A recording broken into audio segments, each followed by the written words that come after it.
Funko Fusion, the game that combines everyone's favorite vinyl figures, or bobbleheads if you're Marvel or Star Wars, and the name may just be a reference to all the IPs that are being fused into one Funko game. I started playing this game the day it released, and I've had to rewrite this review a few times since then. That's because I had a lot of complaints. The game came out buggy, and it impacted my enjoyment while I was playing it. However, over the last 2 days, there have been multiple patches that addressed a lot of these things that I was complaining about. There are still issues, but they are seemingly being rapidly addressed, and that's awesome. Funko Fusion is a simple game where you progressively unlock more worlds to explore. Unlike other games where you're gated by, let's say, a star count, Mario 64, you actually get to choose the order in which you unlock the levels in Funko Fusion. If you get tired of a world, you can leave it early and open another one, assuming you've completed enough levels or found enough crowns. The gameplay is what you'd expect from a third-person shooter. Each world you unlock also unlocks at least 4 new characters you can play as, with secret characters hidden behind different kinds of progress or buried away in the depths of specific levels. The characters all mostly play the same way, with a ranged attack and a melee attack. There are some exceptions. There are some characters that have unique abilities that others don't, and these are the characters you'll often be forced to play as more than anything else. As an example, if you're playing through Umbrella Academy, you're only ever incentivized to play as number 5 or Allison. So much so that I actually don't even remember who the other 2 core characters were, because I literally never played as them. This actually introduces us to one of the main design issues with the game. If you're aiming to complete as much of the game as you can, and given the target demographic of this game, adults who spend too much money on boxed paper weights to stack on a shelf in their basement, I have my own shelf of Funkos, leave me alone, then I imagine you're going to want to collect as much as you can, to experience as much of the game as you can.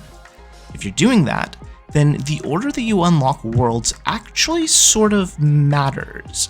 If your goal is just to beat the game, it doesn't matter, but if you want to collect everything, it matters.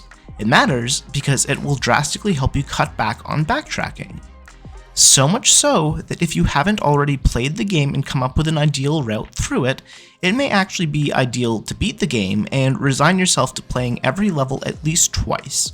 You'll probably need to do it at least 3 times, because once you've unlocked certain cameo characters and events, you'll have to go back and search each level for them. Add to the fact that you can't unlock some of these cameos unless you've already unlocked all the main characters and abilities. And this wouldn't suck that much if it didn't also play perfectly into the other issue I have: level design. I feel like levels were first designed to aesthetically match the worlds they were inspired by and to tell a specific story. I feel like the actual gameplay of getting from point A to point B was put together after that and not really tested all that much. There are so many non-obvious parts of levels that you need to solve, small details that attention is never called to, that you need to interact with in order to make progress. On a couple of occasions, I found myself walking in circles, smashing my body into things, hoping to figure out where I needed to go next. Here's the other thing. Bits and pieces of tutorials are split up between different worlds, so it's also entirely possible that you'll pick the wrong world first and be left scratching your head because a mechanic hasn't been explained to you yet. A simple example, I started off in Scott Pilgrim's world, and in the first level there were a bunch of doors that seemed like they were locked closed. They had a purple aura around them, and there was seemingly no button to interact with them to open. Had I started in Umbrella Academy, I would have been prompted to shoot and destroy the purple doors instead of blankly staring at them for a while in Scott Pilgrim. This might sound silly, but not everyone looks at all problems the same way, and great games generally address these problems without you realizing they're being addressed. That's actually my advice to anyone picking up the game. Start with Umbrella Academy. I feel like it taught me the most about the game out of all of the worlds, and definitely don't start with He-Man. Going back to the start, a lot of bugs have been addressed, but there's still a lot of bugs that are active throughout the game.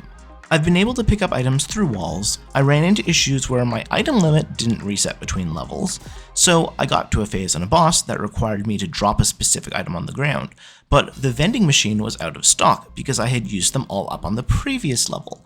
This was resolved by exiting the level and re-entering, but I had to fight the boss all over again. Speaking of bosses, the boss fights were hit or miss.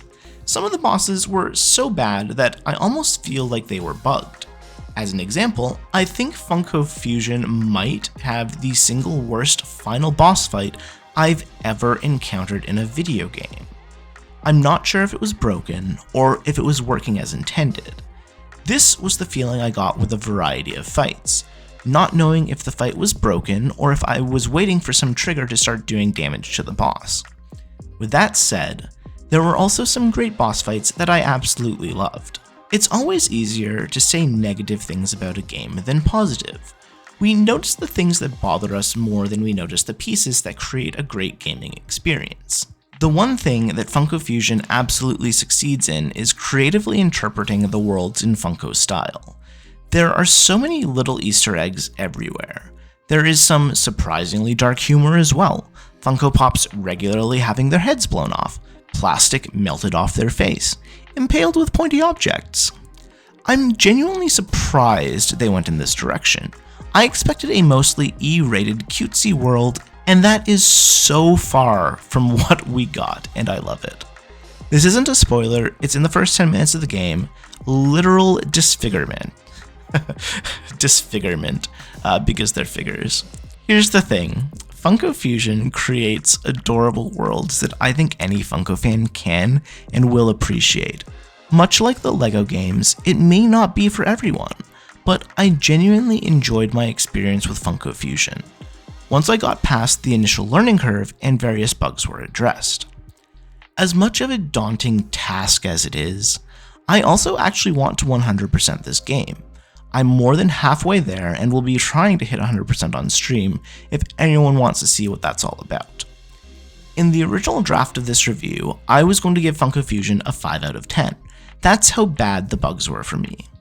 Now that most of those issues have been addressed, we're going to go with a final score of 7.5 out of 10.